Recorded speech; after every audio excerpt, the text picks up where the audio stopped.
All right, dear colleagues in the seminar room, do you hear me? Dear colleagues in the UK.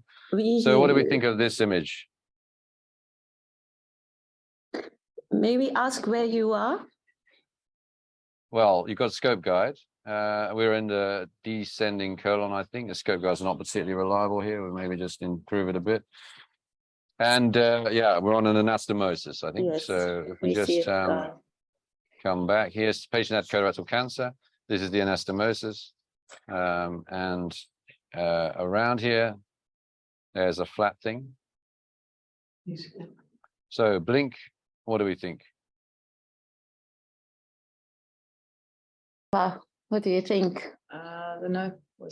There is a bit of bleeding, but it's a bit louder. Yeah, a bit of bleeding. I don't know if it's spontaneous or not. It's probably not spontaneous. I've been imaging it already. So non-spontaneous bleeding wise. Okay. So what do you think? Blink? Then I think negative. Negative. Sander? Anyone got to disagree with that? No.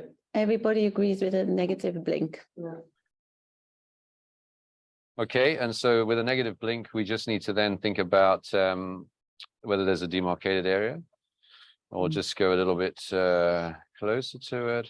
This is last generation imaging. So what do we think? Is there a demarcated area within it? No, but we don't see the full extent of the polyp. Yeah, well, that's a great comment. It's a very difficult polyp to see the full extent of. And you might understand why that is, because we're on the thing here.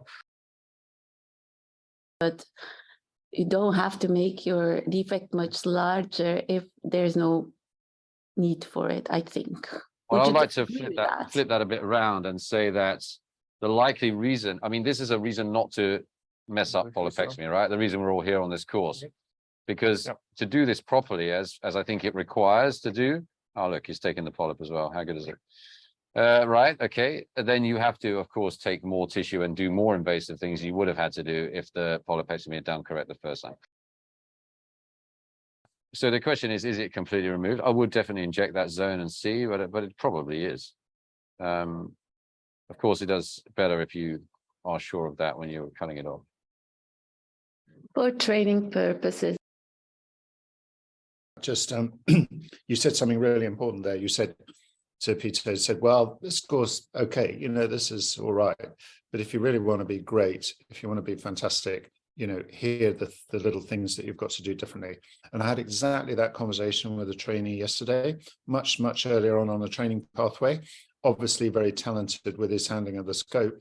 But I said, if he really wants to be a brilliant, fantastic, I said, what do you want to be amazing, or do you just want to be okay? And it was clear that he wants to be amazing. And I said, well, if you want to be amazing, then you've really got to listen to these finer details and really work on them. He's quite capable of being amazing. Peter's obviously capable of being amazing. But if he's going to be amazing, he's got to do these little things differently.